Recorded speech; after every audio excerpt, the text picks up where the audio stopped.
and the Pelly and Me by Roald Dahl. Introducing Billy, the Giraffe, the Pelly, the Duke of Hampshire, and the Monkey. Not far from where I live, there is a queer old empty wooden house standing all by itself on the side of the road. I long to explore inside it, but the door is always locked, and when I peer through a window, all I can see is darkness and dust. I know the ground floor used to be a shop because I can still read the faded lettering across the front which says, "The Grubber." My mother has told me that in our part of the country, in the olden days, a grubber was another name for a sweet shop. And now every time I look at it, I think to myself, what a lovely sweet shop it must have been. On the shop window itself, somebody has painted in white the words "for sale." One morning, I noticed that "for sale" had been strapped off the shop window, and in its place, somebody had painted "sold." I stood there staring at the new writing and wishing like mad it had been me who had bought it, because I would have been able to make it into a grubber all over again. I have always longed to own a sweet shop. The sweet shop of my dreams would be loaded from bottom to top to bottom, with sherbet suckers and caramel fudge and Russian toffee and sugar snorters and butter gumballs and thousands of other glorious things like that. Oh boy, what I couldn't have done with that old grubber shop if it had been mine. On my next visit to the grubber, I was standing across the road gazing at the wonderful old building when suddenly an enormous bathtub came sailing out through one of the second floor windows and crashed right onto the middle of the road. A few moments later, a white porcelain lavatory pan with a wooden seat still on it came flying out of the same window and landed with a wonderful splintering crash just beside the bathtub. This was followed by a kitchen sink and an empty cannery cage, and 4 poster beds and 2 hot water bottles and a rocking horse and a sewing machine and goodness knows what else besides. It looked as though some madman was ripping out the whole inside of the house, because now pieces of staircase and bits of banisters and a whole lot of old floorboards came whistling through the windows. Then there was silence. I waited and waited, but not another sound came from within the building. I crossed the road and stood under the windows and called out, "Is anybody at home?" There was no answer. In the end, it began to get dark, so I had to turn away and start walking home. But you could bet your life nothing was going to stop me from hurrying back there again tomorrow morning to see what the next surprise was going to be.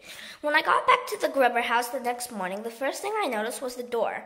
The dirty old brown door had been taken out, and in its place someone had fitted a brand new red one. The new door was fantastic. It was twice as high as the other one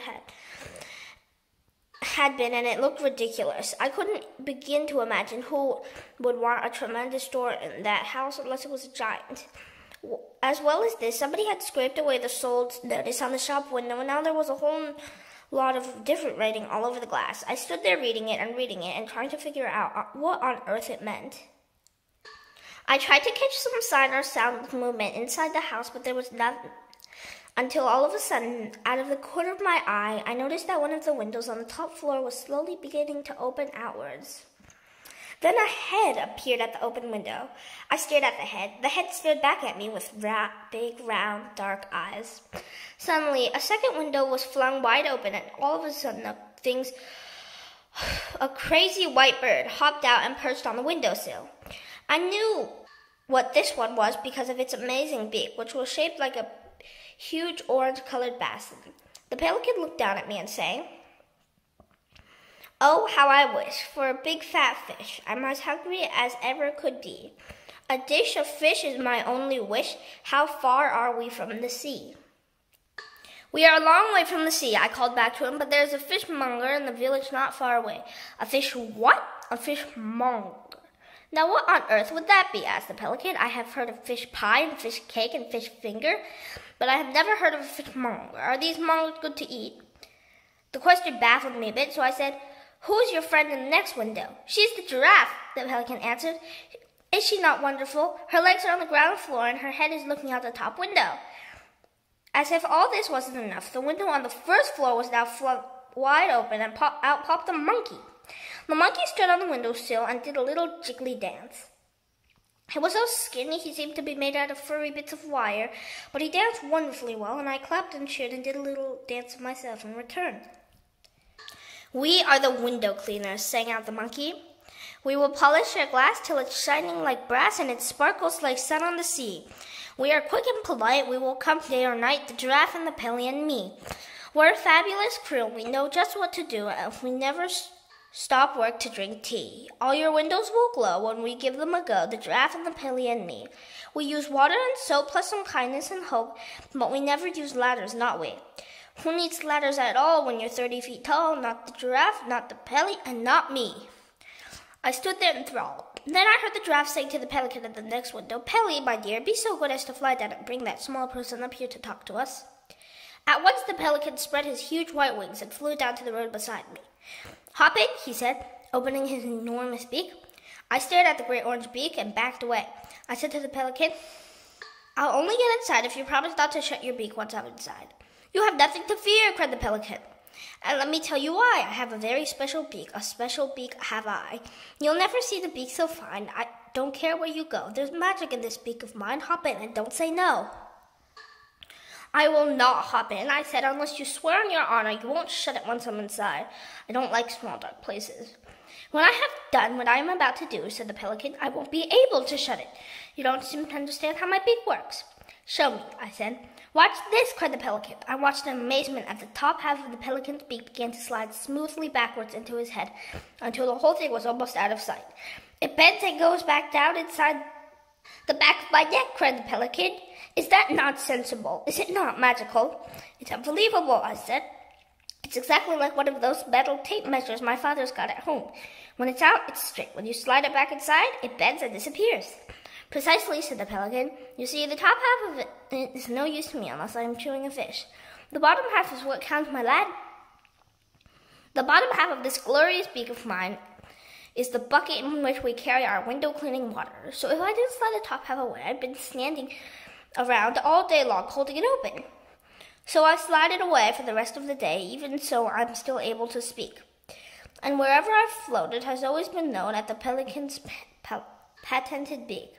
If I want to eat a fish, that's my favorite dish, all I do is give it a tweak. In the blink of an eye, out it pops, and they cry, it's the Pelican's patented beak." "Stop showing off down there," shouted the monkey from the upstairs window. "Hurry up and bring that small person up to us. The Giraffe is waiting." I climbed into the huge horn beak, and with a swoosh of wings, the Pelican carried me back to the perch of the windowsill. The Giraffe looked out of her window at me and said, "How do you do? What is your name?" "Billy," I told her. "Well, Billy," she said, "we need your help and we need it fast. We must have some windows to clean. We've spent every penny we've had on buying this house and we've got to earn some more money quickly. The Pelly is starving, the monkey is famished, and I am perishing with hunger. The Pelly needs fish, the monkey needs nuts, and I am even more difficult to feed. I am a geranious giraffe, and a geranious giraffe cannot eat anything except the pink and purple flowers of the tingle tingle tree. But those, as I am sure you know, are hard to find and expensive to buy." The Pelican cried out, "Right now I'm so hungry I could eat a stale sardine. Has anyone seen a stale sardine or a bucket of rotten cod? I'll eat the lot upon the spot. I'm such a hungry bot." Every time the Pelican spoke, the beak I was standing in jiggled madly up and down, and the more excited he got, the more it jiggled. The monkey said, "What the Pelly's really crazy about is salmon." "Yes, yes," cried the Pelican, "salmon. Oh, glorious salmon. I dream about it all day long and never get any." "And I dream about walnuts," shouted the monkey. "A walnut fresh from a tree is scrumptious, galumtious, so flavory, savory, so sweet to eat that it makes me all wobbly just thinking about it."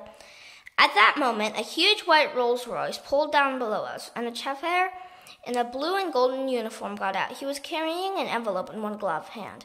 "Good heavens," I whispered, "that's the Duke Hampshire's car."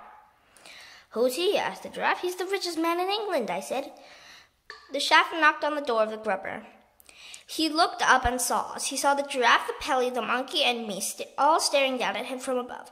But not a muscle moved in his face, not an eyebrow was raised. The chauffeurs of very rich men are never surprised by anything they see. The chauffeur said, "His Grace the Duke of Hampshire has instructed me to deliver this envelope to the Ladderless Window Cleaning Company." "That's it," cried the monkey. The Giraffe said, "Be so good as to open the envelope and read us the letter." The hatter unfolded the letter and began to read. Dear sirs, I saw your notice as I drove by this morning. I have been looking for a decent window cleaning company for the last 50 years, but I have not found one yet. My house has 677 windows in it, not counting the greenhouse, and all of them are filthy. Kindly come and see me as soon as possible. Yours truly, Hampshire. That, added the chaffer with a voice full of awe and respect, was written by the grace of the Duke Hampshire in his own hand. The Giraffe said to the chaffer, Please tell his grace the Duke that we will be with him as soon as possible. The chaffer touched his cap and got back into the Rolls Royce. Whoopee! Shouted the monkey. Fantastic! Cried the Pelican. That must be the best window cleaning job in the world. Billy, said the Giraffe, what is this house called and how do we get to it? It is called the Hampshire house, I said, and it's just over the hill. I'll show you the way. We're off, cried the monkey. We're off to see the Duke. The Giraffe stooped low and went out through the tall door. The monkey jumped off the window cleaning sill onto the Giraffe's back. The Pelican, with me and his beak hanging on for dear life, flew across and perched on the very top of the Giraffe's head, and away we went. It wasn't long before we came to the gates of the Hampshire house, and as the Giraffe moved slowly up the great wide driveway, we all began to feel just little bit nervous. What's he like, this Duke? The Giraffe asked me. I don't know, I said, but he's very, very famous and very rich. People say he has 25 gardeners just to look after his flower beds. Soon the huge house itself came into view, and what a house it was! It was like a palace. It was bigger than a palace. Just look at those windows, cried the monkey. They'll keep us going forever. Then suddenly we heard a man's voice a short distance away to the right. I want those big black ones at the top of the tree, the man was shouting. Get me those great big black ones. We peered round the bush and saw an oldish-looking man with an immense white mustache standing under a tall cherry tree and pointing his walking stick in the air.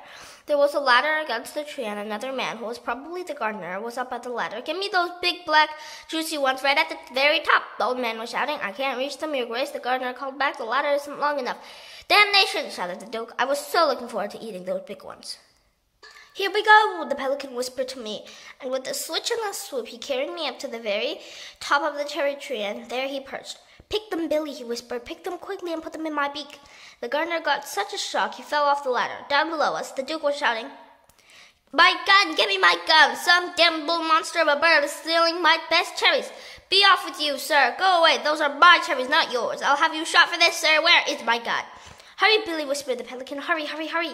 My gun, the Duke was shouting to the gardener. Go get me my gun, you idiot. I'll have that thieving bird for breakfast, you see if I don't.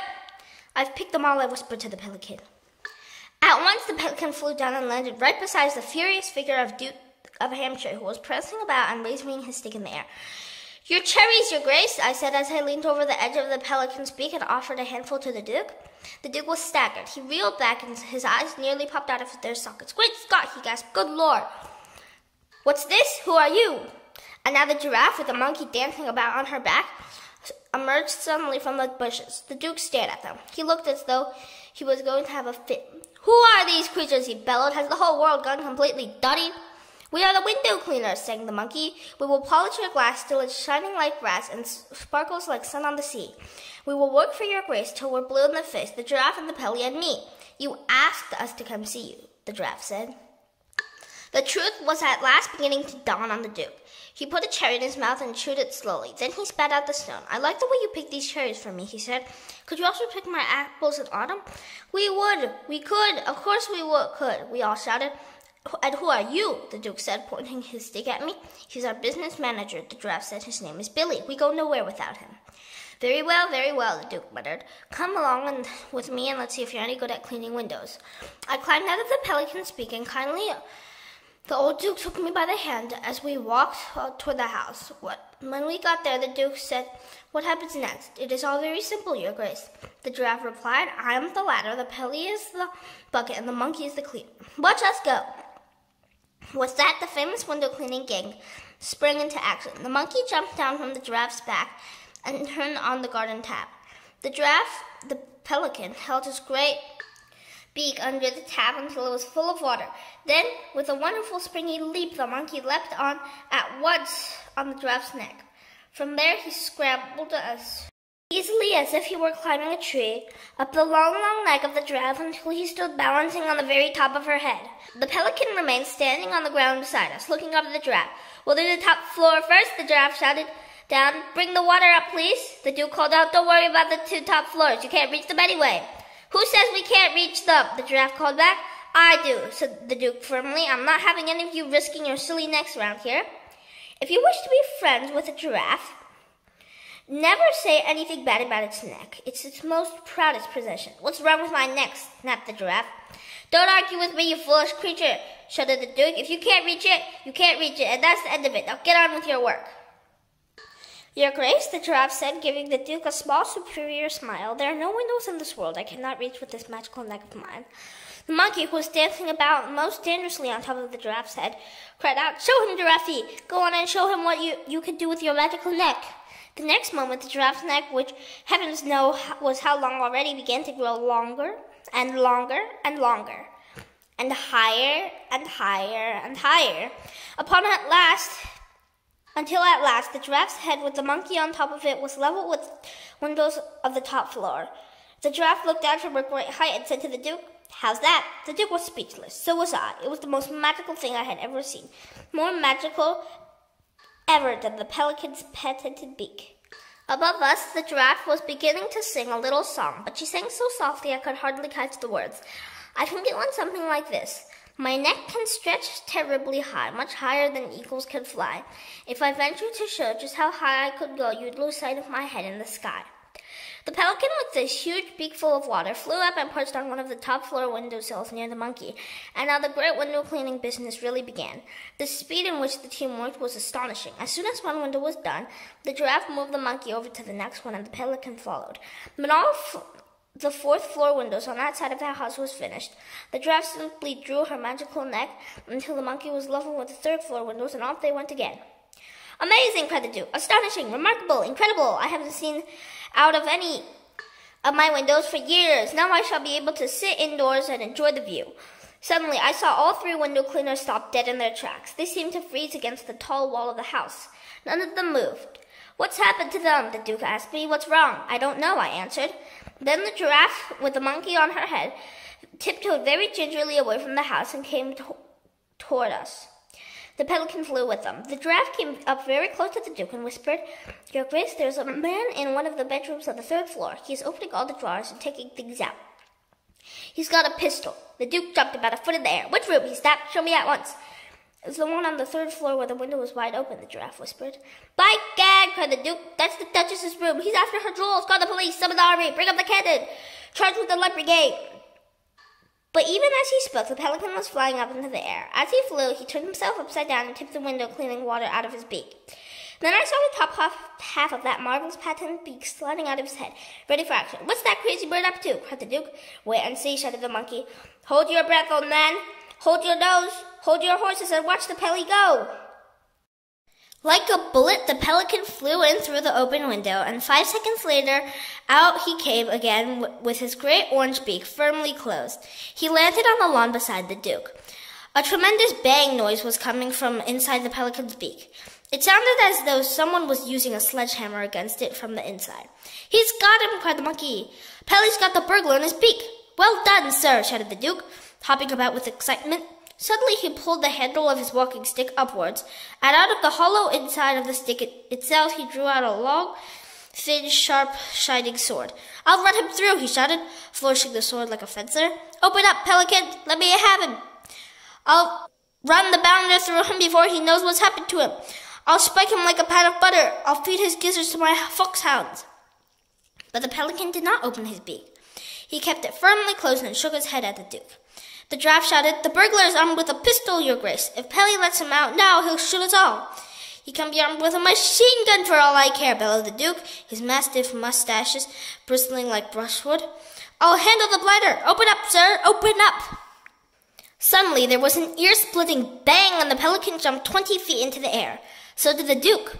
Watch out, the Duke shouted, taking 10 rapid paces backwards. He's trying to shoot his way out. And pointing his sword at the pelican, he bellowed, Keep that beak closed, sir. Don't you dare let him out. He'll murder us all. Shake him up, Pelly, shouted the Giraffe. Rattle his bones. Teach him not to do it again. The pelican shook his head from side to side so fast that his beak became a blur, and the man inside must have felt like he was being scrambled like eggs. Well done, Pelly, cried the Giraffe. You're doing a great job. Keep on shaking him so he doesn't fire that pistol again. At this point, a lady with an enormous chest and flaming orange hair came flying out of the house screaming, "My jewels! Somebody's stolen my jewels! My diamond tiara, my diamond necklace, my diamond bracelets, my diamond earrings, my diamond rings. They've had the lot. My room's been ransacked." And then this massive female, who 55 years ago had been a world-famous opera singer, suddenly burst into song. "My diamonds are over the ocean, my diamonds are over the sea.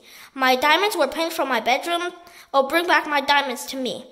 We were so bowled over by the power of the lady's lungs that all of us, except the pelican, who had to keep his beak closed, joined in the chorus. Bring back, oh, bring back my diamonds to me, to me. Bring back, oh, bring back my diamonds to me. "Calm yourself, Henrietta," said the Duke. He pointed to the pelican and said, "This clever bird, this brilliant burglar-catching creature has saved the day. The bounder's in his beak." The Duchess stared at the pelican. The pelican stared back at the Duchess and gave her a wink. "If he's in there," cried the Duchess, "why don't you let him out? You can run him through with that famous sword of yours. I want my diamonds. Open your beak, bird." "No, no," shouted the Duke. "He's got a pistol. He'll murder us all." Somebody must have called the police, because suddenly no less than 4 squad cars came racing towards us with their sirens screaming. Within seconds, we were surrounded by 6 policemen, and the Duke was shouting to them, "The villain you are after is inside the beak of that bird. Stand by to collar him." And to the pelican he said, "Get ready to open up. Are you ready? Steady, go! Open her up." The pelican opened his gigantic beak, and immediately the policemen pounced upon the burglar, who was crouching inside. They snatched his pistol away from him and dragged him out and put handcuffs on his wrists. "Great Scott!" shouted the chief of the police. "It's the cobra himself!" "The who? The what?" everyone asked. "Who's the cobra?" "The cobra is the cleverest and most dangerous cat burglar in the world," the chief of the police said. "He must have climbed up the drain pipe. The cobra can climb up anything." "My diamonds!" screamed the Duchess. "I want my diamonds! Where are my diamonds?" "Here they are!" cried the chief of police, fishing great handfuls of jewelry from the burglar's pockets. The Duchess was so overcome with relief that she fell to the ground in a faint. When the police had taken away the fearsome burglar known as the cobra, and the fainting Duchess had been carried into the house by her servants, the old Duke stood on the lawn with the giraffe, the pelican, the monkey, and me. "Look!" cried the monkey. "That rotten burglar's bullet has made a hole in poor Pelly's beak." "That's done it," said the pelican. "Now I won't be able to use it any more for holding water when we clean the windows." "Don't you worry about that, my dear Pelly," said the Duke, patting him on the beak. "My chauffeur will soon put a patch over it the same way he mends the tires on the rolls. Right now we have far more important things to talk about than a little hole in the beak." We stood there waiting to see what the Duke was going to say next. "Now listen to me, all of you," he said. "Those diamonds were worth millions. Millions! And millions. And you have saved them." The monkey nodded. The giraffe smiled. The pelican blushed. "No reward is too great for you," the Duke went on. "I am therefore going to make you an offer which I hope you will pleasure. I hereby invite the giraffe and the pelican and the monkey to live on my estate for the rest of their lives. I shall give you my best and largest hay barn as your private house. Central heating, showers, a kitchen, and anything else you desire for your comfort will be installed. In return, you will keep my windows clean and pick my cherries and my apples. If the pelican is willing, perhaps he will also give me a ride on his beak now and then." "A pleasure, your grace," cried the pelican. "Would you like a ride now?" "Later," said the Duke. "I'll have one after tea." At this point, the giraffe gave a nervous little cough and looked up at the sky. "Is there a problem?" said the Duke. "If there is, do please let me hear it." "I don't like to sound ungrateful or pushy," murmured the giraffe, "but we do have one very pressing problem. We are all absolutely famished. We haven't eaten in days." "My dear Giraffe!" cried the Duke. "How very thoughtless of me. Food is no problem around here." "I'm afraid it is not quite as easy as that," said the giraffe. "You see, I myself happen to be—" "Don't tell me," cried the Duke. "I know it already. I am an expert on the animals of Africa. The moment I saw you, I know you are no ordinary giraffe. You are of the Giraffeus variety, are you not?" "You are absolutely right, your grace," said the giraffe. "But the trouble with us is that we only eat—" "You don't have to tell me that either," cried the Duke. "I know perfectly well a Giraffeus giraffe can only eat one kind of food.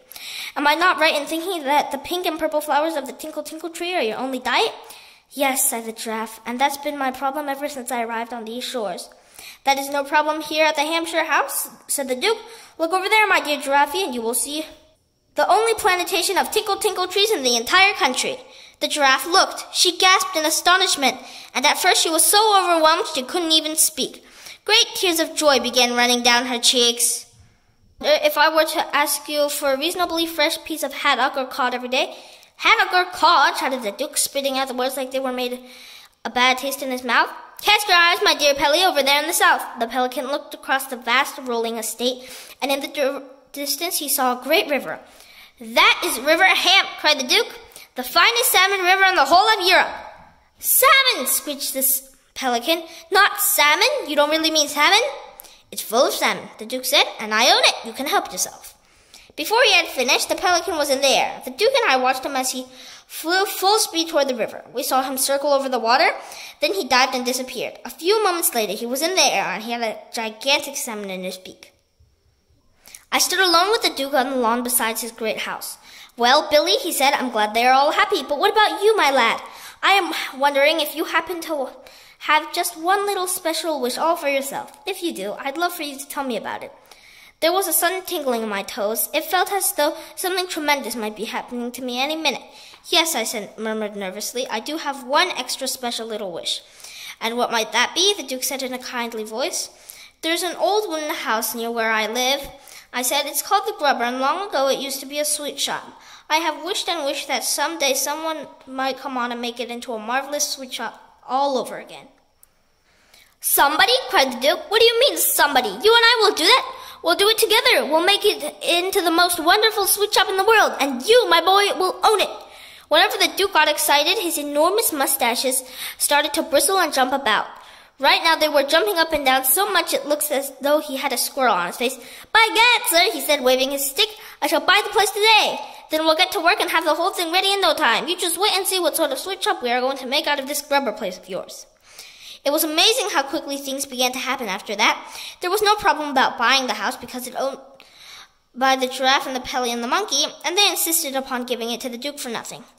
Then builders and carpenters moved in and rebuilt the whole inside so that once again it had 3 floors. On all the floors they put rows and rows of tall shelves, and there were ladders to climb to the highest shelves and baskets to carry what you brought. Then the sweets and chalks and toffees and fudges and nuggets began pouring in to fill the shelves. They came by aeroplane from every country in the world, the most wild and wondrous things you could ever imagine.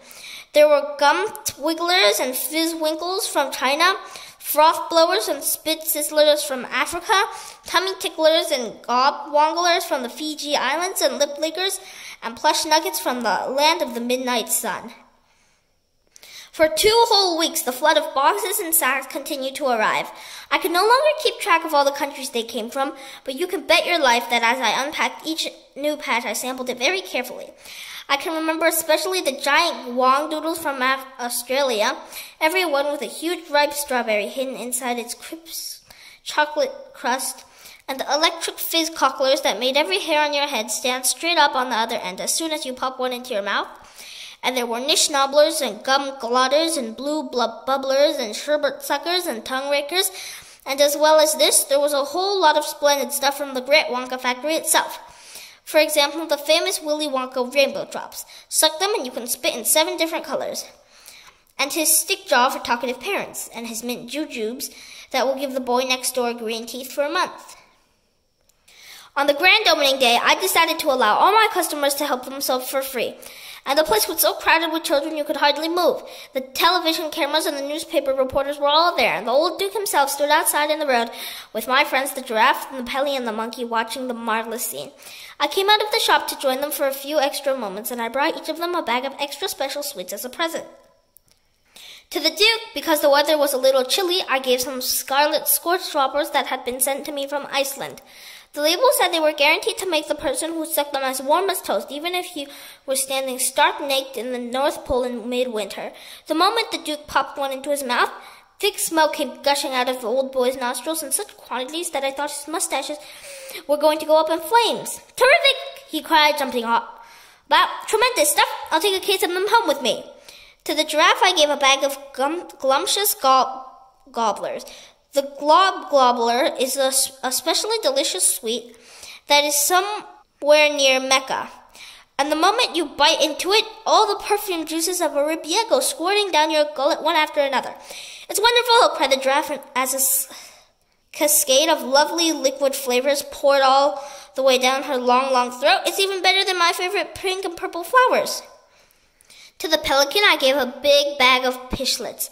Pishlets, as you probably know, are bought by children who are unable to whistle a tune as they walk along the street, but they long to do so. They had a splendid effect upon the pelican, for after he had put one into his beak and chewed it for a while, he suddenly started to sing like a nightingale. This made him wildly excited because pelicans are not songbirds. No pelican has ever been known to whistle a tune before. To the monkey I gave a bag of devil's drenchers, those small, fiery black sweets that one is not allowed to sell to children under 4 years old. When you have sucked a devil's drencher for a minute or so, you can set your breath alight and then blow a huge column of fire 20 feet into the air. The Duke put a match to the monkey's breath and shouted, "Blow, monkey, blow!" A sheet of orange flame shot as high as the roof of the grubber house, and it was wonderful. "I've got to leave you now," I said. "I must go and look after my customers in the shop."